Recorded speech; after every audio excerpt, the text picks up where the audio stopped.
Well, it's great to be in Birmingham, Alabama.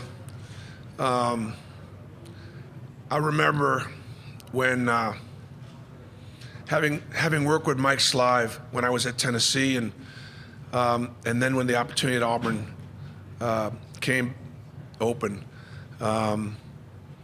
Mike had been working really hard along with Greg Sankey and then Dan Leibowitz too, to have men's basketball be as competitive as all the other sports were in the SEC. And he knew he had work to do.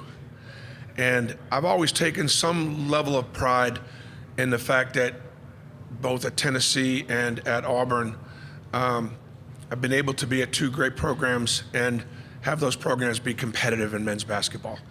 And then, to now see the city of Birmingham get rewarded with a regional coming back and being a host site. There's great history and tradition of NCAA tournament basketball in this building, in this town. It's been a few years, and so what a great reward for the folks in the state of Alabama to have two great teams, two great programs, be able to be here and competing for a national championship. Up front. Bruce, Kevin Skarbinski with the Birmingham Lead. How confident are you that Auburn fans will be creative enough to buy enough tickets to get in this building, because Alabama fans knew for some time that their team was likely to be here? Well, I would imagine they're going to find a way to get tickets. I know it's been really difficult. My phone's rung off the hook, and I've had to say no to a lot of friends and people that want to try to get tickets because they're just been hard to come by. But our fans have traveled. We're, for the last several years, it's not been like Kentucky Blue, but it's been pretty close. Auburn Arena, Neville Arena, has been sold out for the last 5 or 6 years. I mean, a hard sellout. Like, you cannot buy a ticket to a game at Neville Arena, period, unless you have a season ticket and so on. So our fans have then begun to buy tickets all around the SEC. So our fans have traveled, and I'm sure they'll travel here to Birmingham. Back up front.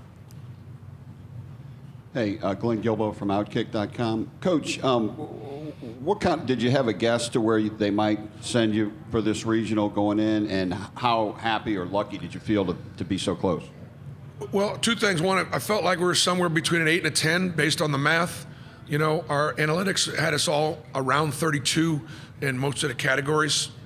And the body of work was clearly what mattered most to this committee. What you did in November mattered. And, Auburn was the only Power 5 school to have 5 true road game against Power 5 opponents. Only 3 teams had more games, and more appearances against teams in this field than Auburn. Like Kansas, I think, Baylor, maybe Iowa State. Then we're right there. So what we scheduled really hard, put our kids in challenging positions, so we got rewarded. Regarding being in Birmingham, I'll answer the question even before it's asked.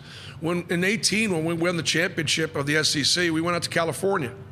In 2019, when we won the tournament and got to the Final Four, it was through Salt Lake City and Kansas.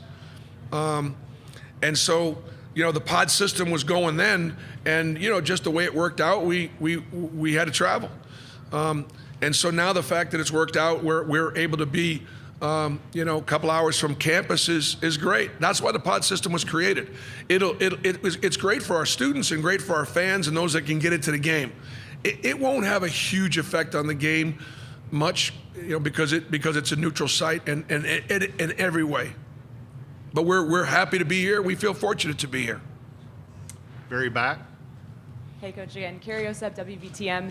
So coming off of last year, you've been in this tournament, you've coached, you've had the experience, but coming off of last year as a number 2 seed, that confidence coming in, not having to be so, I guess, mentally, into that first matchup as you guys are in this one, especially with the closer seeding.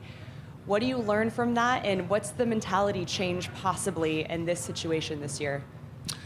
I think the only change is this: when you walk into the Auburn basketball locker room, there's an AU on the wall, and then it says "Make History." it's unlike any AU symbol on our campus. And I asked the guys, I said, tell me a little bit about Auburn basketball history. I asked the question in the locker room. They talked about, Charles Barkley, or talked about some of the coaches and some of the players, talked about being number one in the country a year ago and some of our championships. I asked them, I said, this is not going to be easy. It ain't going to be easy to beat Iowa. Our guys know that. Iowa's really good. And Houston is the number one seed. They got to play Northern Kentucky. It's going to be really hard to win that one if we get a chance. But let me ask you a question. Where would this team rank historically if we could win 2 games this weekend?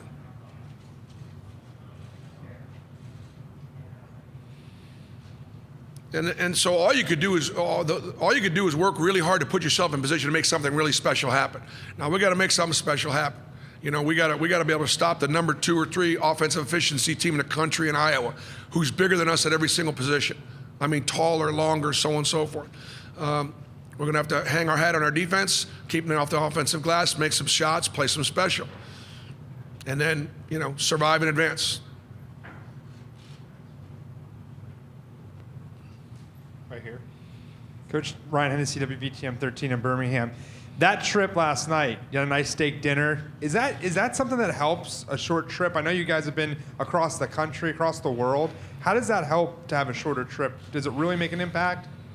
I don't know that it does. Whether you get on a plane for an hour and a half or a bus for 2.5, it doesn't really make any difference. But I will tell you, driving to Birmingham on 280 was never so much fun as with a police escort. I am telling you. I mean, it was awesome. We went through every single red light, and I tell you, we got here in about an hour and a half. So, and everybody knows what a ride that can be.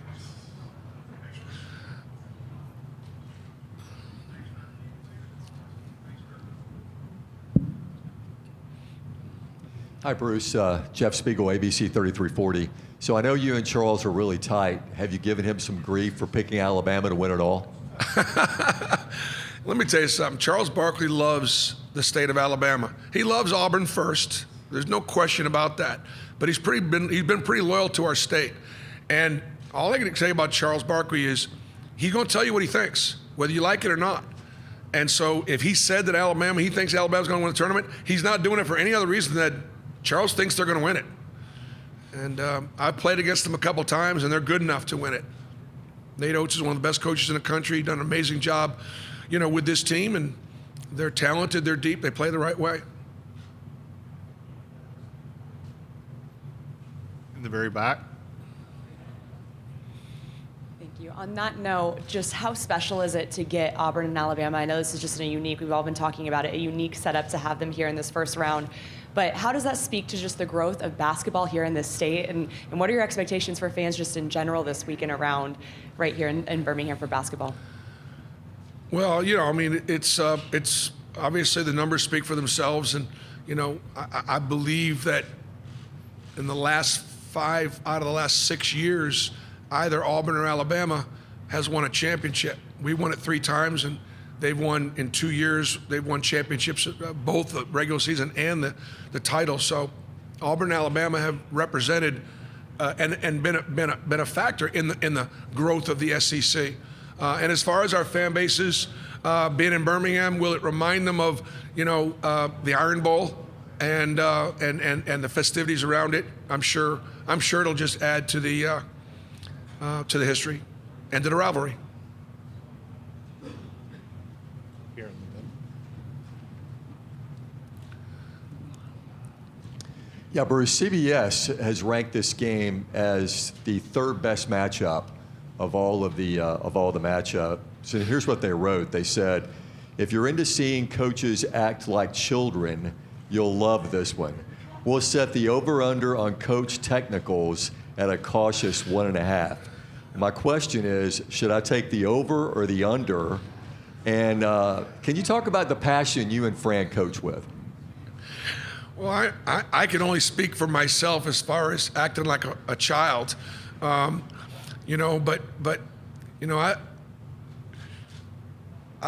got a couple grandkids, and I love their energy, and I love their passion, and every now and then they throw a fit, and so we still love them, right? think it's one of the best matchups because of the quality of the teams and how competitive the game could be. We're gonna have to play well for it to be competitive. I can tell you that. And then Fran wears it on his sleeve also, and but we respect the game. I'll take the under on the technical fouls. Right here. Joe Goodman, AL.com. Bruce, what are some of the things you love about Lior? I love that Lior is one of our hardest workers.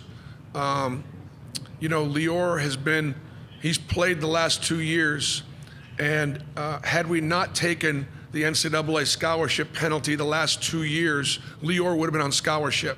So he's like a scholarship player for sure. He's a great teammate. He's grateful for the opportunity that he's been given at Auburn, and he goes to work every day trying to reward Auburn for giving him the chance. I don't know that because he wasn't heavily recruited out of Mountain Brook High School that he thought he would get the chance to play on this stage. And he's truly grateful for the opportunity and wants to make the most of it. David Eichel, 24/7 Sports. Bruce, just what makes Fran McCaffrey's offense difficult to guard? Is it the motion offense, and what can you say just about the consistency that Iowa's offense has brought, I think, for the past decade or so? A real commitment to up-tempo basketball. A lot of fans or people that profess to know the game, they think the only brilliant offensive minds are the ones that control everything. Oh, that's a good shot. Look at wait. They got it to both sides of the floor. That's a beauty. I love when I hear that. If I can get the ball on one side of the floor and get a good look, I'm gonna take that look. He shot it too quickly. That's a bad shot. Fran gives his players freedom and gives them confidence. And I think great offensive coaches that are willing to play with some tempo don't get enough credit for being as good coaches. Look, we know sometimes they're going to take a bad shot or early, whatever. So it's that commitment to the break. It's the spacing. He does a great job getting utilizing his personnel, putting his personnel in position to be successful. They play unselfishly. I mean, they don't turn the ball over. They'll get a shot off before they turn it over.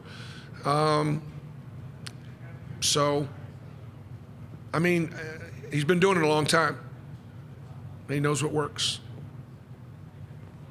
Right here. To your far right. Ike Jones, War Report, Auburn coach. What do you say about the matchup with Chris Murray that you're going to have in this game? Do you feel like it's going to be something that's going to be super challenging for the team? Yes, I think Murray's a tough matchup because he's a 6'9" that's longer. I don't know if he's 6'9" or 6'10". I don't know exactly what it is, but he plays longer than that, and he's a guard, and he's a guard, and so that makes him a real tough matchup, and potentially the way they use him, a mismatch. We played against Brandon Miller, who was also a tough matchup. Chris has got a little bit more ability inside, but we've played, and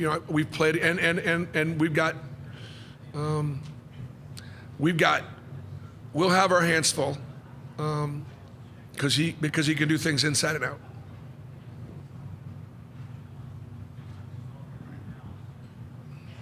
Jake Stansel, WBRC here in Birmingham. Coach, of course we know the special run this team had in 2019, and maybe not the best record as far as conference play goes, but have you or maybe any of the former players from that team shared with this current team how to maybe make another special run like that? Well, I know the guys are in touch. Walker and Jabari are text me a lot, and they're proud of our guys for being here again without them. You heard from Sharif Cooper, and heard from several of the former players. It's kind of crazy to think that Jabari would be a sophomore, Walker would be a junior, Sharif would be a junior, Isaac could be a senior.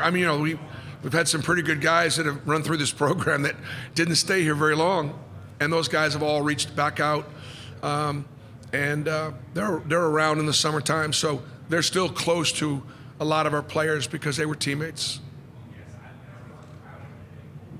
Coach Pearl, Jamal Kennedy, WSFA 12 Sports in Montgomery. What makes Janai so special, and how do you see his role? How do you see him making an impact in this game tomorrow? He's an old school center. Can score with his back to the basket. He is going to be, and at times he's shown the ability to stretch the defense with his three ball. He's a very willing passer. He understands, the game. He was probably one of the more important newcomers to any program in our league. Doesn't get talked a lot about, but where would we be without Janai Broome? When you lose, two NBA first-rounders who are both, being dominant rookies, that's a lot to lose. And Stephen Pearl led the recruiting on Janai, and he came in, he's answered all the questions about whether or not his game could transfer from mid-major to high major. It has. And being second team all-league, all-district is a great start for him. And I think next year he could be an even more dominant player. Last question in the back. Coach Chris Werner, the Daily Iowan. You guys are in the top 10 of three-point defense against percentage, from opponents. What's behind that, and how do you think that might help you guys against Iowa, who shoots a lot of threes? Well, it's a lot of it has to do with ball pressure. The interesting thing is when some of our guards have got both hands up, we may reach their letters. I don't even think that our hand up, you might even get into their chin, let alone their eyes. So they're long, they're tall, and but that's probably ball pressure has been a function of our defense, and hopefully that can help our three-point field goal percentage defense, because that'll be important tomorrow. Okay, thank you. Thank you. Maryland will be next.